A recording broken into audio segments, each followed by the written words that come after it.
Good morning, everyone. Hello and welcome to episode number 52 of the RDO podcast. I'm here sharing my RDO, which was my very well-needed RDO this week. It's been a big week with my brother, Alex Von Cannell, and of course I am your other co-host, Jason Von Cannell. How are you this morning, Alex? How's your week been? I've had a very busy week. A good week, a productive week, but this morning, I want to start with this morning, I was a little bit late this morning, and one of the worst...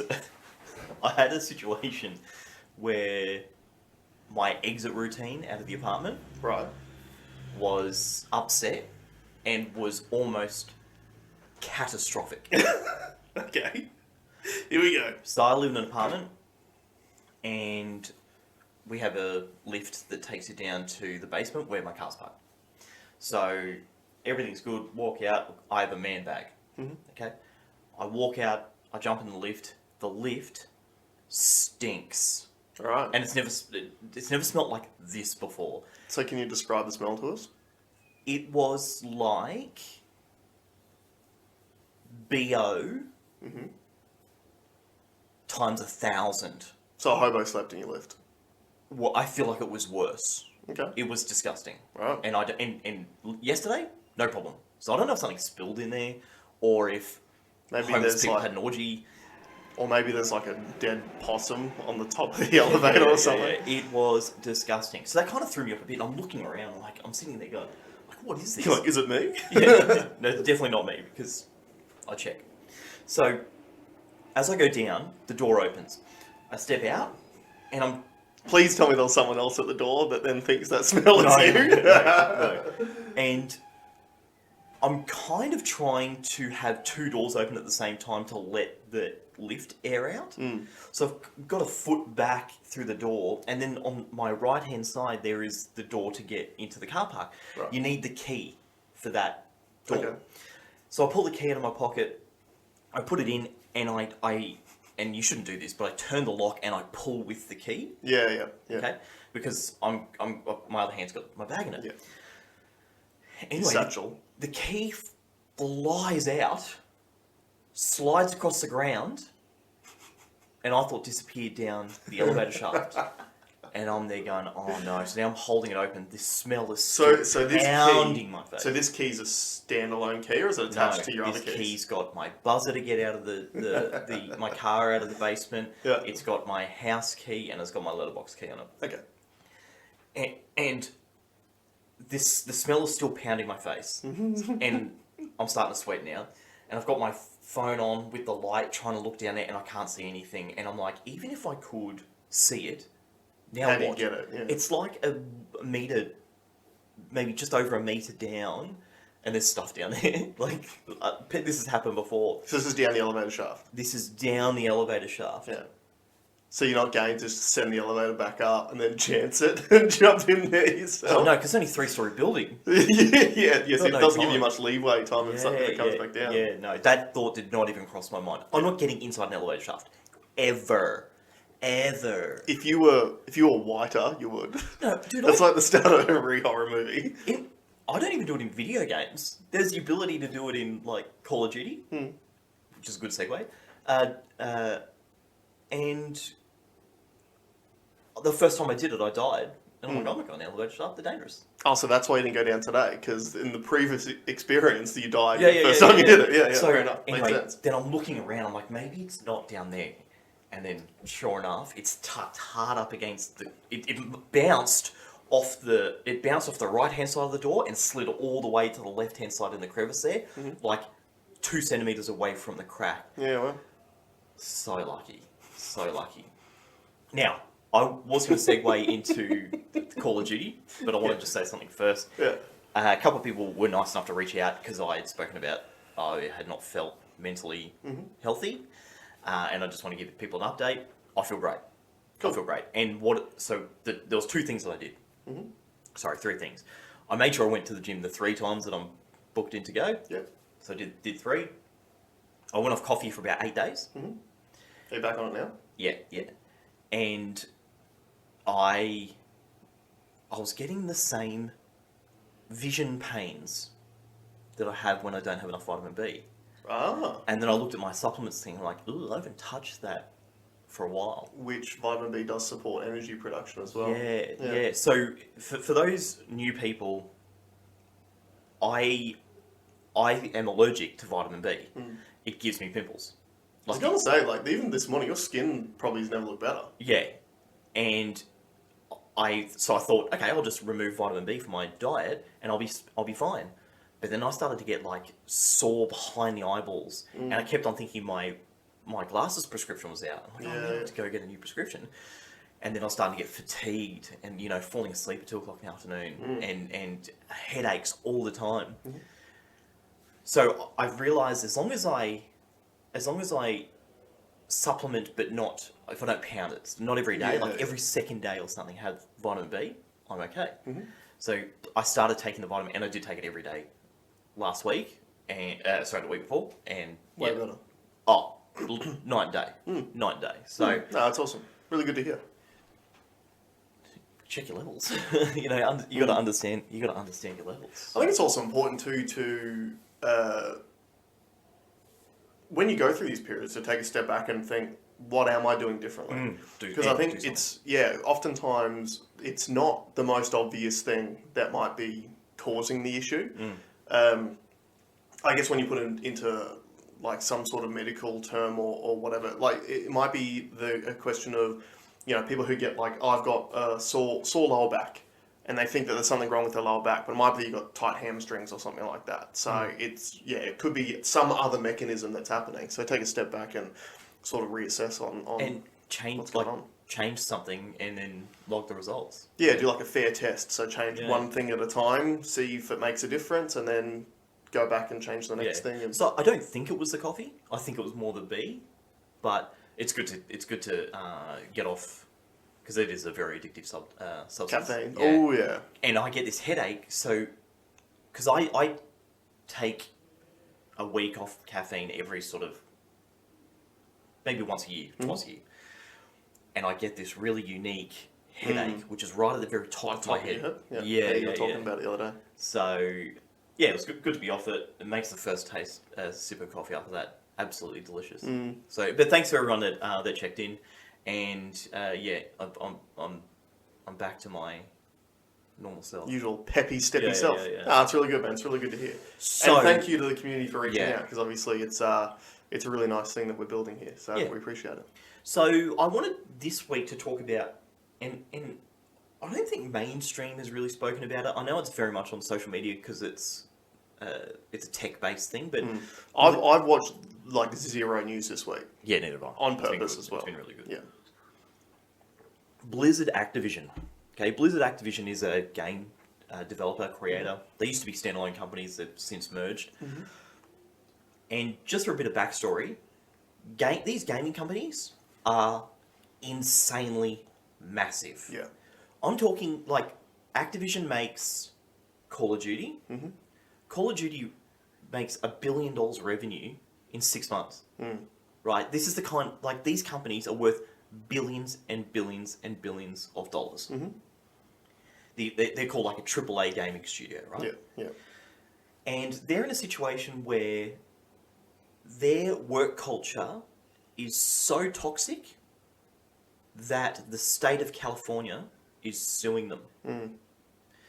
They are suing them for sexual discrimination. They are suing them for... it was breach of their gender equality, like in regards to pay rules as well. Yeah. So some disgusting things happen, and I'll give you some examples. There was a culture where it was a boys' club, and there was a guy that was in who ran a team, and he was allowed to hire and fire who he wanted. So he'd hire a guy and a girl. The guy would all of a sudden become a bro. There was a case where there was two workers, a guy and a girl, in marketing. The girl did twice as many marketing campaigns as the guy, generated more revenue than the guy, and they both started at the same time. She got passed over for promotion, and he got it. Then there was others. Just as a note on that, that's Have you not seen that happen a million times before? Let me spray them all out there because there's a pattern. I've had a look at some myself. There's definitely a pattern, but Yeah. just on that particular note, I thought it was. Then there is a case where these guys are getting promoted, employing women, and making them do all the work while they just sit and play video games. So there's this real, bro behaviour. Mm-hmm. Lots of alcohol consumption at work. Okay, people coming in hungover the next day, achieving nothing, and then putting all the work capacity on female underlings. I'd say like subordinates. Yeah. And the worst case was the sexual harassment was so rife that a female employee committed suicide on a work trip. And her boss that had taken her out there had things like butt plugs and other sort of sex accoutrement to do things with her. And she committed suicide. Fuck. So it is disgusting. Yeah. It is disgusting. Yeah. Now, the state, the way Activision's going about this court case, or this impending court case, is they're basically attacking. You never told us that anything was wrong, even though they had been investigating them for 2 years, and they had said things before, and they've clapped back like, basically blaming the state. You never told us that we did anything wrong. We had no idea, and this is just an attack on us. And like they've gone full attack mode, and never ever once acknowledged the bad things that they've done. It's straight out of the I'm being sued playbook, though, isn't it? Is it though? Tell me any other entity that has been sued by a government entity that has just copped to it straight away without going on. Like, the best defense is a good offense when it comes to the law. It appears to be these days, anyway. I don't necessarily agree with that. I'd say, for example, like all the Australian banks that do all that naughty stuff, they'll just write a check and Well, they're writing checks now, but think back to when they, we had a banking royal commission because they weren't just copying to stuff. Like, the government had to look into them that harshly, and they covered up heaps of stuff at the beginning. For sure, but they weren't attacking the government. No, this obviously sounds a little bit different, but I don't think it's. I don't think it's unexpected for a company to try to go on the offense and blame someone else when they're being sued, regardless of what the subject matter is. Well, I think the fallout's going to be pretty bad, and I don't know what a shareholder would think. Did you say fallout on purpose? So people can go and play a Bethesda game instead? Oh, you said Bethesda, yeah. Well, that's what's going around Twitter now, is they want people to uninstall Call of Duty, uninstall, what's the other big thing that they've got? Oh, World of Warcraft. Blizzard, yeah. Diablo. Yeah, so I really hope this doesn't affect the release of Diablo 4, because that's a problem. So the reason why I want to bring it up is Jason and I both act like massive Activision consumers. Well, I'm not Activision, I'm Blizzard. Or Blizzard, yeah. So, yeah. But it's not cool. Now, I'm in no way, like please recognise, I am in no way defending what's happening here. I just want to rationalise some of the stuff. So, the alcohol and stuff at work. I think in the tech community, being progressive and giving people flexible working hours, that party atmosphere, and Richard Branson has run businesses like that before, where everyone's really happy and it's a really cohesive team, and it's not like work. Yeah, I can see where you'd think that might be a good idea to do that, but have obviously let it get out of control. That's happening all the time. Like Parliament House. Yeah, in Australia, that they're allowed to drink at work. Because I think even like id Software that created some of the, really started what a AAA game studio did. They had a culture, like a party culture, as well. So that was obviously back at the beginning. I don't think you would have a female in those environments at all. No. Now, the other thing I wanted to say too is in the sort of the Me Too movement has highlighted a lot of the bad things that happened to women in the workforce, and a lot of, say, celebrities or athletes or, certain big business has been relatively held to account. If not held to account, but actually They've been put on notice. put on notice. Yeah. That's a good way of putting it. Yeah. And I wonder if this demographic of gamers, they're nerds, right? Let's be real. They are nerds, and the jocks, I would call a celebrity or maybe a Sports star. sports star is a jock. The jocks have had their touch up. I wonder if this is the first time that nerds have really been in the position of power that they've had to be part of a $1 billion organisation, and they haven't adjusted yet. Like, is it an example of that? Is it complete and utter mismanagement? Yes. Yeah. Right? You can't let that stuff happen in any organisation, right? I don't get too pissed here. And I work by myself. Yeah. But like if I had people over, I need to be aware, okay, if we are going to have a drink at work, I want to make sure the person that's having a drink with me is not going to jump in their car and drive away. Yeah, that's right. Like, I'm conscious of that kind of stuff on an absolutely macro scale. Like, so if you're running a company... But obviously you could have a drink and then catch an Uber home. Yeah, but as long as we're talking about that, and as long as if someone left here and they jumped in their car, I'm like, I'm aware of that stuff. And obviously with this situation, it doesn't sound like the issue is getting too drunk and hurting yourself by driving. It sounds like people getting drunk and making bad decisions within the workplace is the issue. But also a culture where it looks like the guys can get away with it. Yeah. The guys are putting themselves in the power seat. The guys are being promoted on, how much of a bro you are compared to what your output is or what your... now, Which I don't think is different to anywhere else in a lot of cases. Yeah, but I think we're trying to say that we shouldn't be doing that. Yeah, absolutely. But like from a business owner's perspective, because I've been in that same position myself, in my opinion, in the past in my own career, where I felt like the production that I was doing was at a far higher level than what someone else's was that was either brought in or promoted above me. And then when you really think about it from a business person's perspective, it's like, okay, well, if you've got someone who's really producing in a particular area, why move them? So if you can leave them there to keep getting you stellar results, would you not want to leave them there to get stellar results? Yeah, but you've obviously only really thought about the business and you haven't thought about that resource, Which I think is very common. You're probably right. You're probably right. And it just doesn't. If that was the only thing, it wouldn't be a problem. But And also so many other things that true, and you got to think too. These are massive corporations. I don't know. I know I've worked in small businesses and I've worked in large corporations myself. I know in a small business, it's much easier for the decision makers to have a personal relationship with everyone and know what everyone's doing on a day-to-day basis and know who the superstars are, know who the people who need to pick up their game are.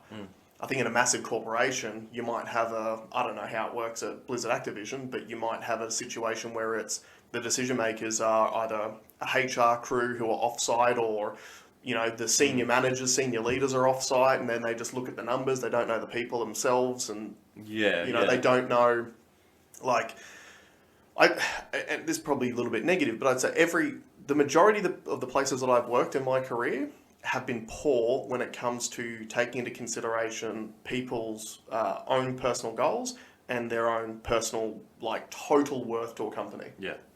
So in a utopian world, we would not do that. We would go, okay, I want to sit every single person down. We'd have reviews every 3 months to make sure we're on the right track. We know where you're trying to go in your career. What's your plan? What's our plan to get you there? How are we going to get someone to come in and take over from you and be able to give us the same, if not better, stellar results that you're already giving us as you move up the chain?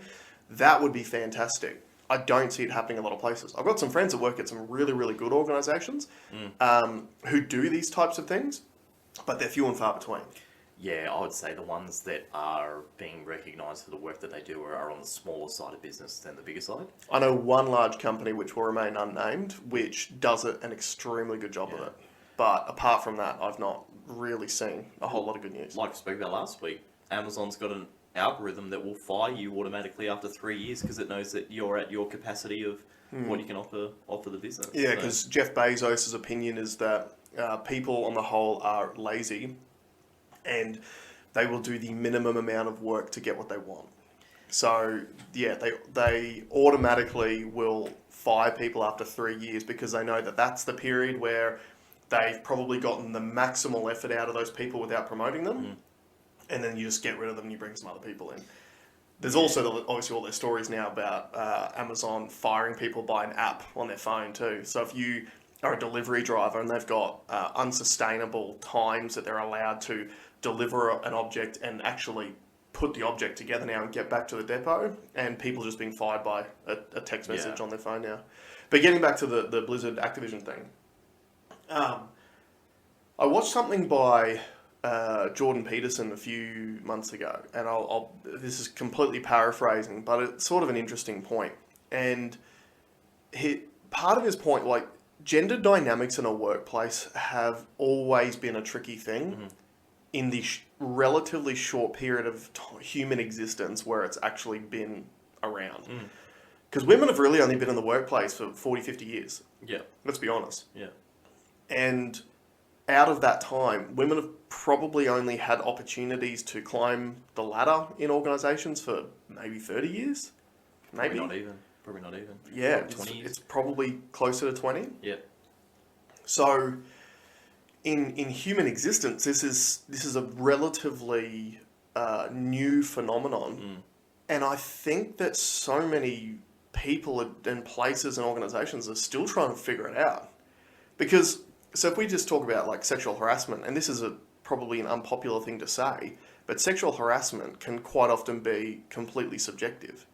And what I mean by that is you might have two male staff members who say the exact same comment to a female staff member, but based on how attracted that female staff member is to either of those male staff members, she could have a completely different response to the same comment from two different people. So what Jordan Peterson was talking about this thing was one of the issues we've got in workplaces is we've never really set the rules on what is okay and what's not, because it's really hard. So he was talking about things like, okay, so it's really simple to say no one should be talking to each other in a sexual manner at work. So does that include flirting? Okay, well, where do you draw the line on flirting? What's a flirty comment? What's not a flirty comment? Is telling someone a knock-knock joke to elicit a laugh, is that flirting? Yeah, it's really hard to draw the lines. Now, obviously, this Blizzard Activision stuff sounds like it's polar, like well in the wrong direction of toxicity, but when you actually try to boil it down, it becomes really difficult. And I think when you've got human beings in an area together every single day, it's, I think sometimes, and if you throw alcohol into the mix too, people's inhibitions drop down and people can make bad decisions. That is one big lesson in this Activision thing, is that is always going to cause problems. You can't have a heavy drinking culture. Yeah. I'm all for, we're of European heritage. We love a drink. It's a normal thing to have one glass of alcohol for lunch. Yeah. Even if you're at work, but getting smashed and having parties. Yeah. And alcoholism has never been a great thing for creativity either. Oh, that's debatable. I can't think of any examples of real... Like musicians. Obviously a lot of it's drug related, but a lot of it's alcohol related too. Yeah. I think the biggest thing with alcohol is that it does lower inhibitions. So when it comes to creativity, I think a lot of creative people are afraid to put things out there because of how it's going to be perceived. Whereas if you're drunk, it lowers those inhibitions, and then you put stuff out there. And maybe you even put more gusto into something. Like, to give you an example, singing karaoke. Like, I'm a average singer, but when I'm on the terps, I'll sing my heart out at karaoke. Yeah. Whereas if I was dead sober, probably wouldn't do it. Yeah. And I think when I'm drunk too, oftentimes because you put more energy and more effort into it, it probably is a better performance overall. It's not. Having seen it. It sounds like it to me. Yeah. But there's my argument, is that and especially in a big company where there are creatives involved in the creation of a video game, but I'm sure there's a lot of menial coding, that kind of stuff where you need to be switched on. And like we joke all the time, like the guys that play Call of Duty, there is some really, really dumb stuff that happens in that game, and now we question, okay, is that because were they drunk at work? Were they drunk at work? Yeah, wow. Were they drunk at work? Is that why they need a patch that's 40 gig? Yeah. To change 2 guns, where they'll introduce something and it's so bugged that it breaks the game. Yeah. I'm thinking all these things now, which I wouldn't have thought of if I had not known that information. So you shouldn't bring your company to distribute. Yeah, that's an interesting point, because this then goes much further in that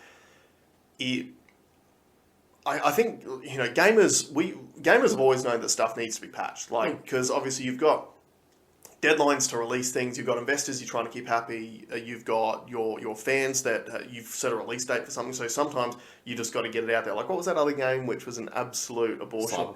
Cyberpunk. Was everyone drunk on Cyberpunk?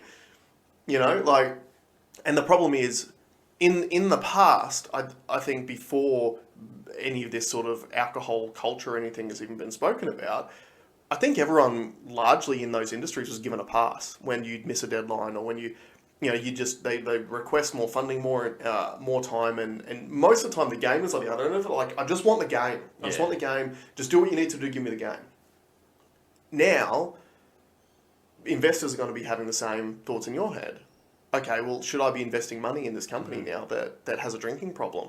If I'm a massive investment firm, does it expose my firm to negative associated with that. Negative social backlash if I'm investing heavily in a company that is misogynist against women? Yeah, it's tough.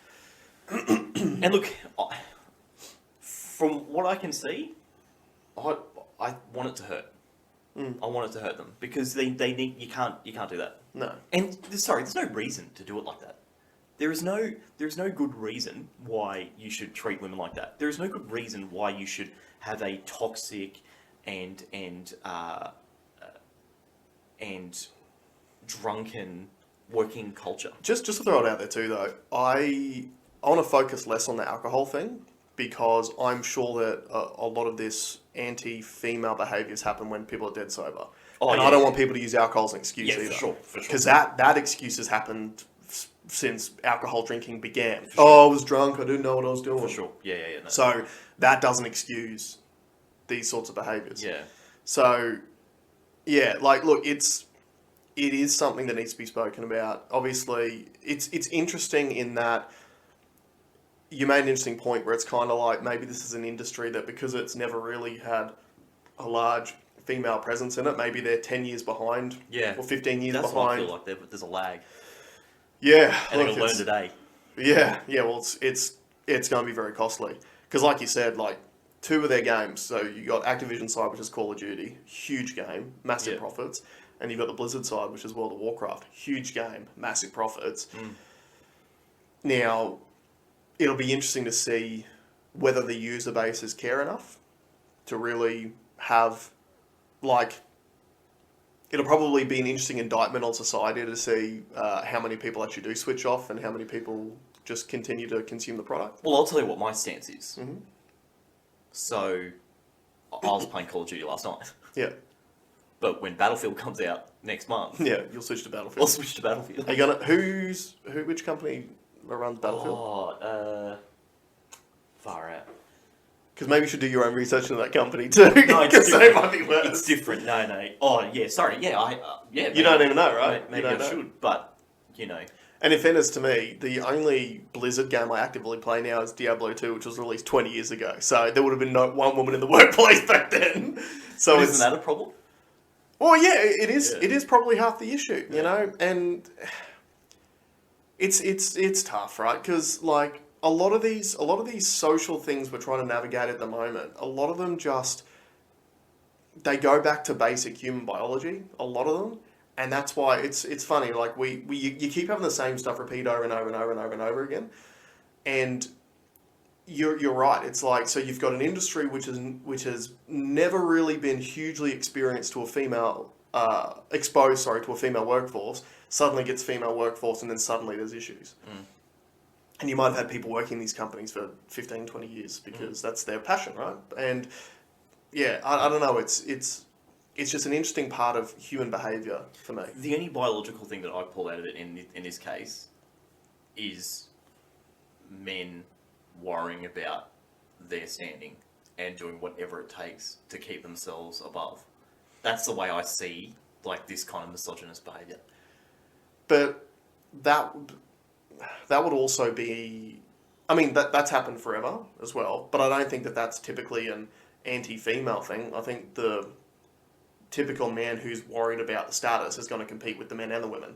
And so maybe there's that bro culture where you've got an alpha dog or a higher level manager who's like, I'm going to keep these bros around me. They are going to be at a lower level, but if I keep them around, that secures my position in the pantheon. Yeah. I don't necessarily think that is an anti-female thing. Yeah, I think that's just a competitive... Yeah, it would probably happen if it was all one gender anyway. The sex are created sects. Well, I mean, if you go to one of those companies with no women in it, there's still a hierarchy. And, that hierarchy, well... I mean, we adhere to it. Like, I've been watching the Australian Survivor the last couple of weeks. And it's really interesting how, even on the first day, you saw people in both the tribes who had designated themselves as the leaders, and people followed them. So there's leaders. They get voted out early, don't they? Usually. Usually, yeah. Some of them do, some of them don't. But it's interesting because even knowing that what type of social game that game is, they still think it's the right way to go. Oh yeah, I think that's a neural pathway thing. That's the way they would always do it. Yeah, and it takes someone that's really smart, and a lot of the winners fly under the radar for for sure. You're not even a blip. Yep. For like until after the 50% mark, and then you start making a bit of an impact. And usually, the rats win. Usually, the ones making the side deals and not leading from the front. Usually, they're the people promoting people to the front to let their head be lopped off. Yeah. I do find that very, very interesting. Which is fairly similar to society, isn't it? Well, no, but what's different about society, I would say corporate society, is... No, that's interesting, right? I feel like if people were smart enough to let that stuff happen, we would be better than the current status where it's almost like the two crabs in a bucket thing. Like, we're more about pulling each other down than actually propping... No, but consider this. Who are we pulling down? Everyone. We're pulling down the people who are the ones who put themselves out there in the public eye to be pulled down. Yeah. We're not pulling down the people that we don't hear about, because we don't hear about them. So it's the same as that Survivor type thing. So you've got pivotal figures. So we've spoken about a million times whenever we... okay, let's look at, like, Australia probably is, for a good example. Gladys Berejiklian's getting belted in the media at the moment. She was put up as the gold standard of COVID response last year, and then now obviously Sydney's having all these issues. So everyone's pulling down Gladys because she had been put up there on this pedestal, right? But she's a public figure who's out there to be pulled down.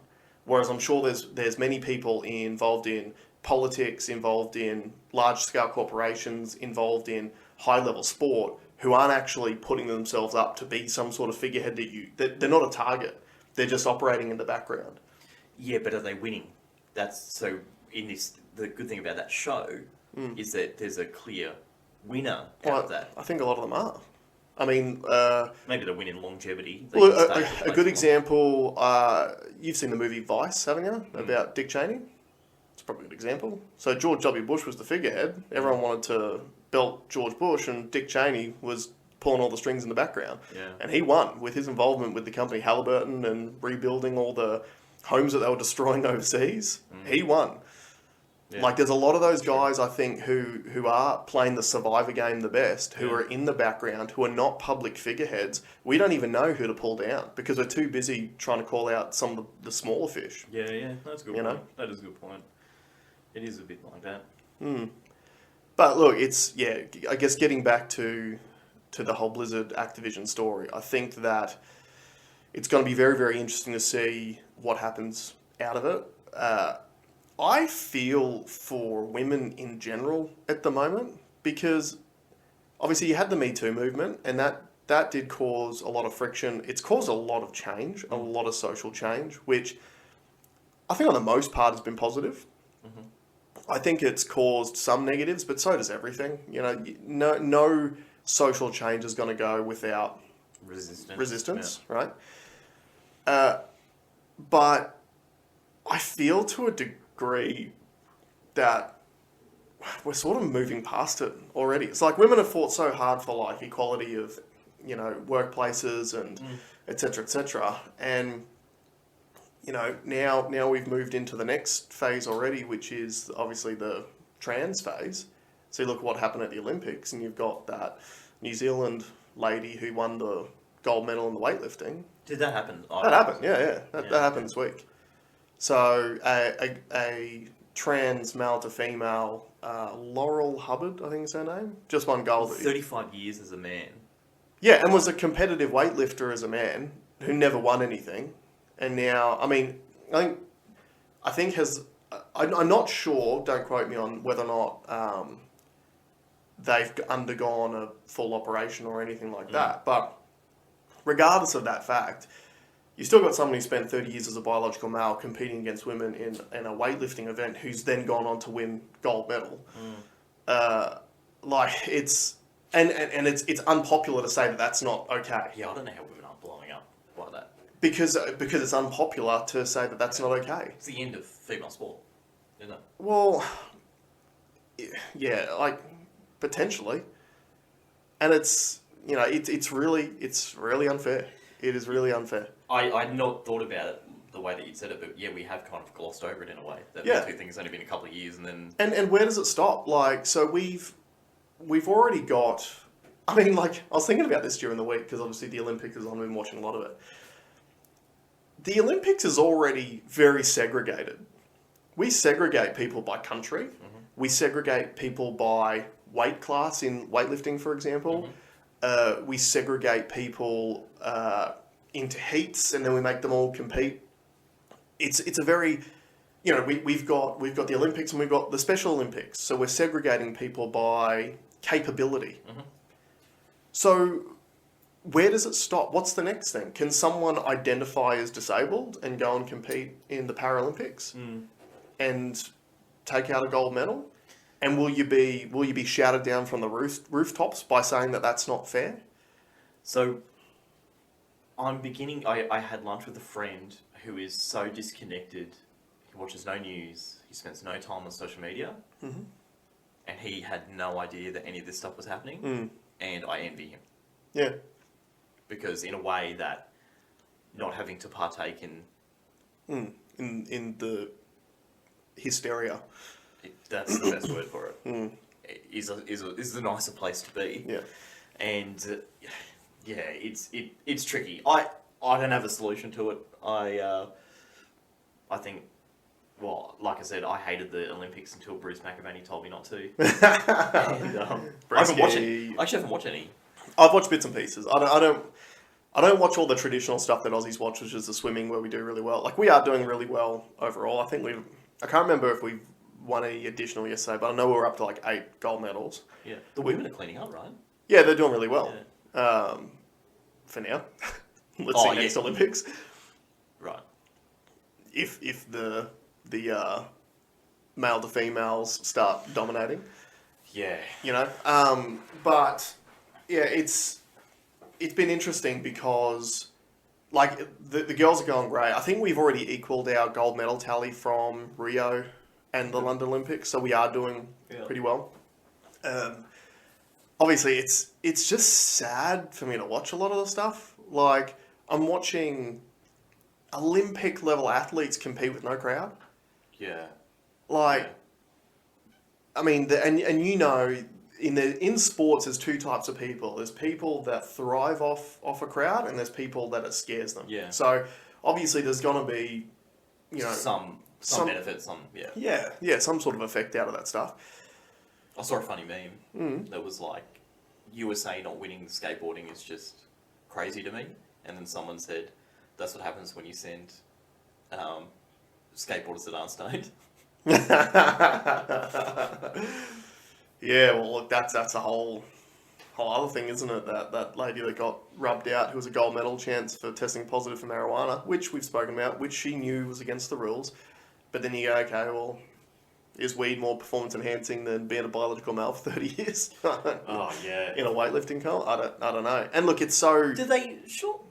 Is there testosterone? Like, are there other levels that you could check to see whether you're in... Because I'm almost of the opinion that let's just find the metric that truly pits the same people versus the same people. Mm-hmm.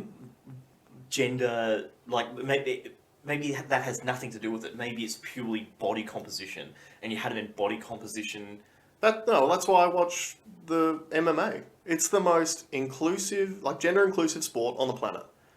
Because you've got men, women in their weight classes. So I'm a biological male competing against a biological male in the same weight class as me. So it's going to come down to who is more skillful and who wants it more as to who's going to win. It's a meritocracy at the highest level. Because you're not having situations where you've got a 120 kilo bloke fighting a 50 kilo bloke. You know, like it's... And to UFC's credit, they've got women paid heaps. Fast. Yeah, much faster. Yeah. And putting and on the same stage. Yeah, and main eventing a lot of events too. So, like, I found it... I mean, you even look at Channel 7's coverage of a lot of this stuff. So I'm a massive basketball fan. So every Boomers game has been televised. The first game of the Opals, I only caught the last 5 minutes of it on the normal broadcasts. So they're gonna, Channel 7's gonna televise the next Boomers game. I don't know if they'll televise the next Opals game.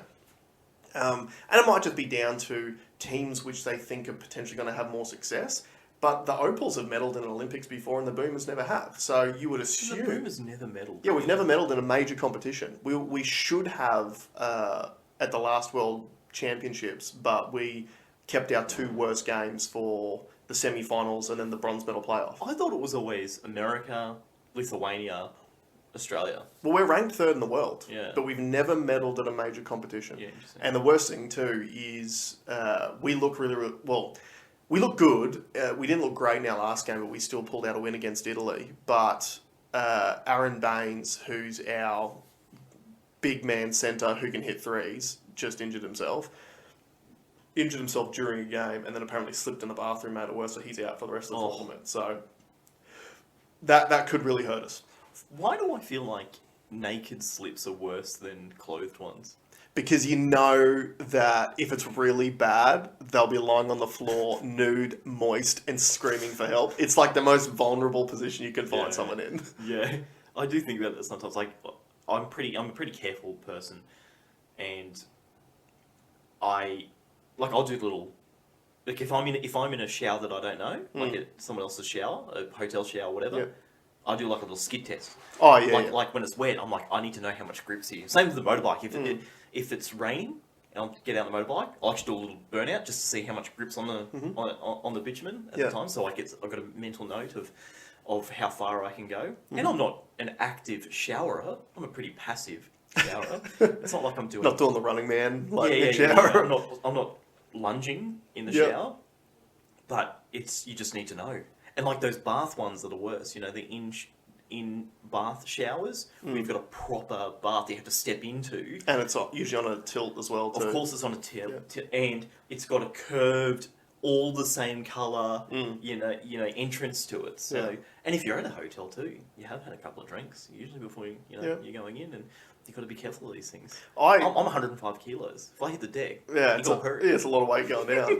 I run those sorts of scenarios all the time. I think I've spoken about before how I've got this crackhead theory that every time I run a scenario in my head, there's an alternate universe that's created where that scenario actually plays out. Yeah. But I'm constantly running calculations on what could be the worst case scenario and how am I going to avoid that in this particular scenario. Funny you say that. So Tasha and I went on Thursday night. She bought tickets, and I kept calling it a pantomime because she didn't tell me what it was. Right.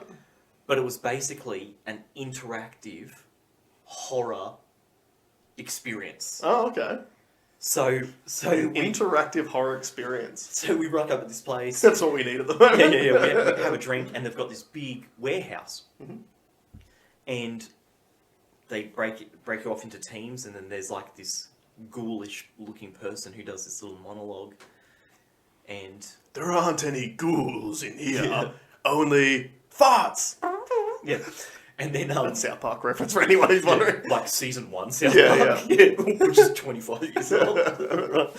So Which is a show that's never been cancelled. we go, they are the kings. So they, we went into these rooms, and they would do this performance. Like there was a nurse that was doing embalming. You didn't see any of the embalming, but they got us in there, and she did this whole thing, and she pulls people out of the crowd. And Tasha got separated straight away. Like, we didn't even make it to the first room together. She got taken away. And but what I found was funny is because I didn't know we were going to go to a scary thing. I scare easy. I don't like scary stuff. I don't like horror movies. But you know it's going to be scary.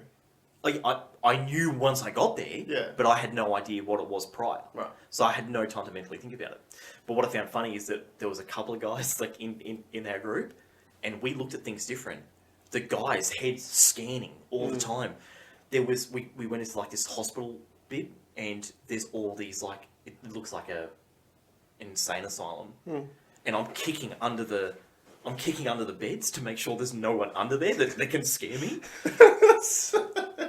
So you're attempting to assault people at a performance to protect, so they don't scare you. so I don't shit myself. Yeah. Right? It was actually really good. It was really Something different. yeah. That'd be cool. And then you could move freely wherever you want, and there was people performing the whole time. Like there was people coming through the hallways, you know, and they'd go into a room, and you just follow them in there, and they'd do this big monologue, and yeah, it was good. That's pretty cool. It sort of reminds me of, you've been to Dracula's on the Gold Coast before, haven't you? So the big cabaret sort of show. And I like it at the end how, so you've got the ghost train that you take into there, and then they like try to scare people on the ghost train. And then at the end of the show, they put up the footage of people, and you get to watch people get scared. And it's really, again, human behaviour, I just find it fascinating. So it's really interesting to see the people who completely flip out, because some of them are the people you just wouldn't expect at all, right? And then some of the people who are just like, I know exactly what this is, they're going to try to scare me, so just don't care, because they don't have that fight or flight response hasn't even kicked in. So it's just like, when me and my mate Nugget went to America for our 30th, and we went to all the theme parks, Six Flags, and every ride's got that same thing, takes a photo. Him, completely deadpan. No expression on his face. Me, horrified. Horrified. I just can't, I don't like being scared. Yeah, okay. I don't like being scared. Yeah. And I do not respond well to. I definitely show my fear. Yeah. So what do you do when you try to mitigate the risk? Yeah. And that's why you kick underneath the beds. Yeah, that's what life is about, right? It's about mitigating risk. I remember when when Amanda and I went to America a few years ago, we went to Tokyo Disney, and one of the best, it wasn't a ride, it was an experience, I guess, was the Walking Dead exhibit.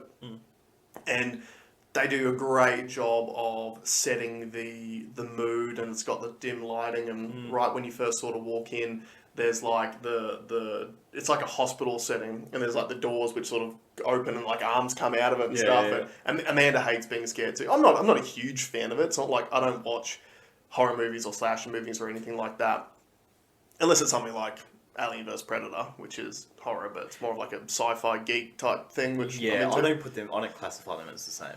Which actually, I think there's a new Predator movie coming out soon. About I think it's going to be about the first predator that ever visited Earth. Ooh. Yeah, so that'll be interesting. I wonder who. So are we assuming? Oh yeah, because hold on. What early reference in the Predator movies was there to an earlier Predator than the Schwarzenegger one? Well, there's in the latest, I think it was the latest Predator movie where they went to like Antarctica. There's all the hieroglyphs in That's not the latest one. That's like 5 ago. Whatever. Was the first Alien vs Predator. No, the second one. Okay. The previous one, the last one that went was... Oh, that's when they go to...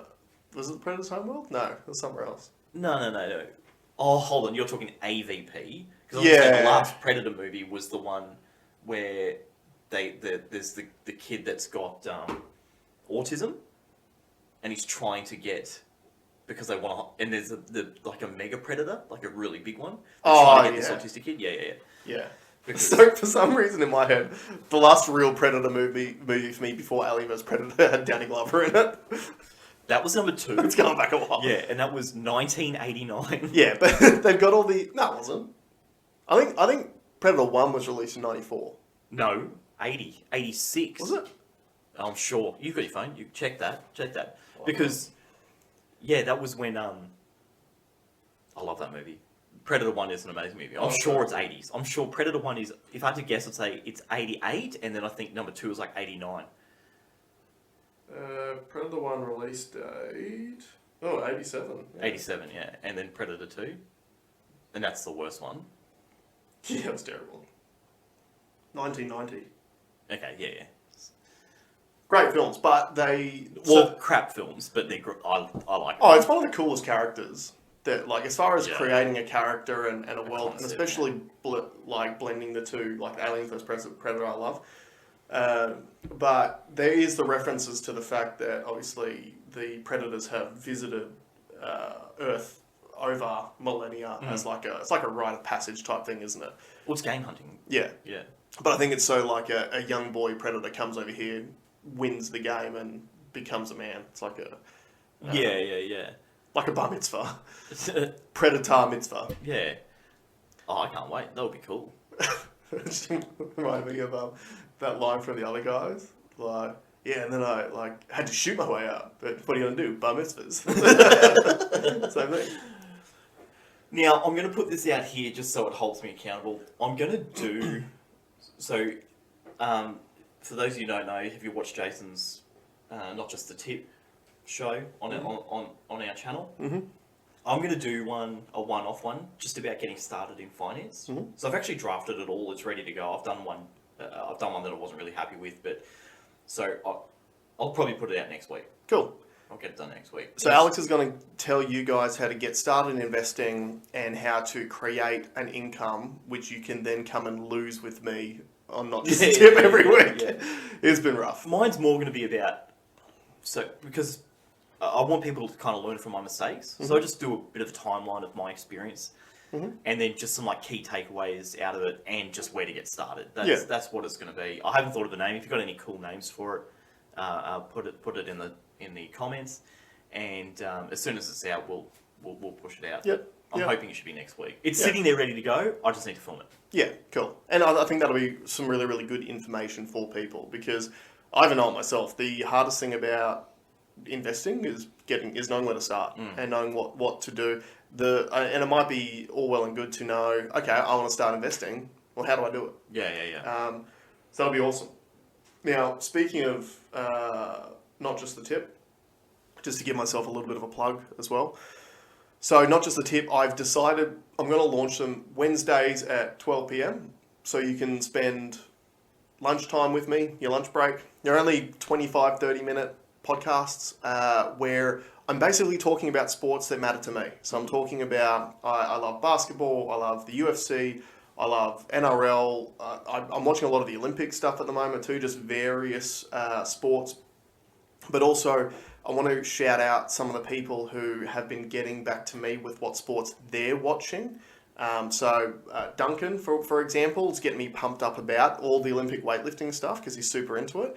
So that sharing of sports is one of the things that I really enjoy about sports, is being able to share it with other people. So maybe start a group. Maybe start on some platform where people can put the stuff that they want up on there. Yeah, well, I mean, look, we can probably start it off in the comments on each episode. So I think Wednesdays at about midday, because at least that way things like the NRL teams are all announced on Tuesday night, so you can see who's in, who's out. It has enough time between obviously whatever's happened over the weekend for me to break down and digest and what's coming in the new weekend that I'll be looking at. It is a little bit of fun, so yeah, thanks everyone who's joined me so far and anyone else who wants to get involved. It is not just the tip, because I'm going to give you tips, but not just that. So I've really enjoyed doing it so far. Yeah, too. and I think the name's apt because everyone that would have followed your tips has been shafted. Well, and fortunately, the viewership's not that high yet. So maybe some of those will be forgiven, but the West Tigers just had an absolute bed shit last night and have spoiled my speculator of the week too, which is very, very disappointing. So you got a team that was a massive favourite to beat the Warriors. They were up 10-0 at halftime and ended up getting done. So very, very disappointing. Doesn't help that their best attacking player got a broken ankle in the first 2 minutes. That's why I just don't like the idea that someone else makes the odds for you in betting. That's why it'd be so great if there was a way to bet. Yeah, that is that is true.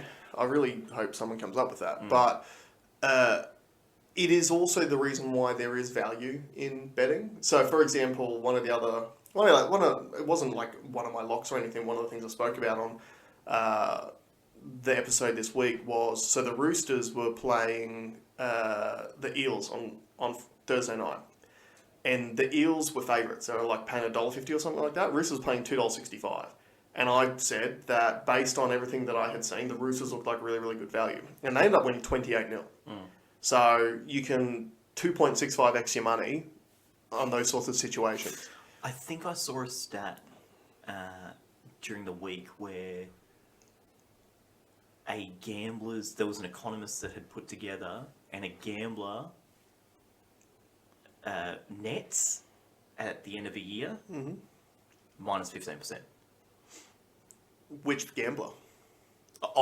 General on all. Sorry, like the average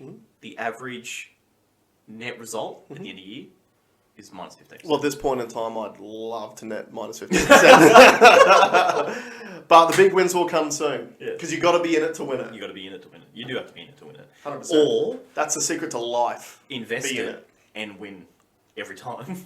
You want to win slow or win fast? But no, really looking forward to you coming out with that show.